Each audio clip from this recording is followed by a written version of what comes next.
গ্রেফতারি পরোয়ানা মাথায় নিয়েই মঙ্গোলিয়া সফরে পুতিন। ইউক্রেনের সাথে 2022 সালে যুদ্ধ শুরু হয় রাশিয়ার।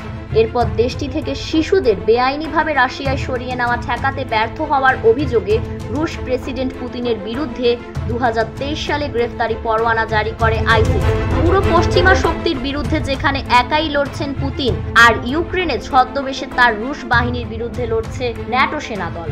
কিন্তু আন্তর্জাতিক অপরাধ আদালত আইসিসি উল্টো পুতিনের বিরুদ্ধে জারি করে গ্রেফতারি পরোয়ানা। এই গ্রেফতারি পরোয়ানা অনুযায়ী পুতিন আইসিসির সদস্য কোনো দেশ সফরে গেলে তাকে গ্রেফতার করা যাবে। এইবার গ্রেফতারি পরোয়ানা মাথায় নিয়েই আইসিসির সদস্য দেশ মঙ্গোলিয়া সফরে গেলেন রুশ প্রেসিডেন্ট।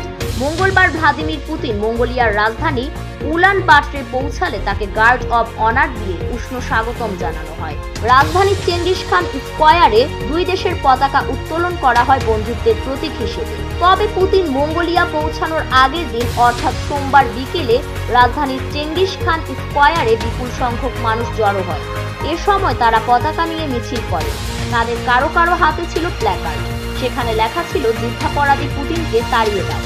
পুতিনের আলোচিত এই সফরকালে পুতিনকে গ্রেফতার করতে মঙ্গোলিয়ার প্রতি আহ্বান জানিয়েছে আইসিসি, ইউক্রেন, পশ্চিমা কয়েকটি দেশ ও বিভিন্ন মানবাধিকার সংগঠন। ইতোমধ্যে কিয়েভ জানিয়েছে যদি বিমানবন্দরে নামার পর মঙ্গোলিয়ার প্রতিপক্ষ পুতিনকে গ্রেফতার না করে তাহলে তার যুদ্ধাপরাধের দায় মঙ্গোলিয়াকেও নিতে হবে। যদিও মঙ্গোলিয়া সরকার পুতিনকে গ্রেফতারের আহ্বানের বিষয়ে এখনো কোনো মন্তব্য করেনি, তবে প্রেসিডেন্ট উখনাগিন খুরেলসুখের এক মুখপাত্র রোববার জানায় মঙ্গোলিয়া সফরে গেলে পুতিনকে গ্রেফতার করা হবে। আইসিসি থেকে এমন কোনো চিঠি পাঠানো হয়নি।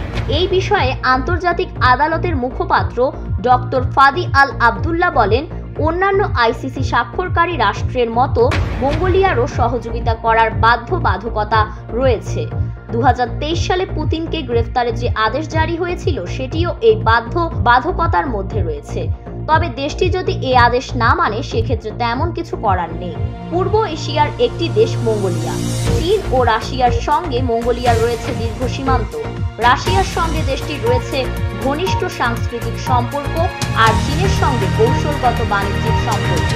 মূলত সোভিয়েত ইউনিয়নের আমলে মঙ্গোলিয়া সোভিয়েতভুক্ত ছিল।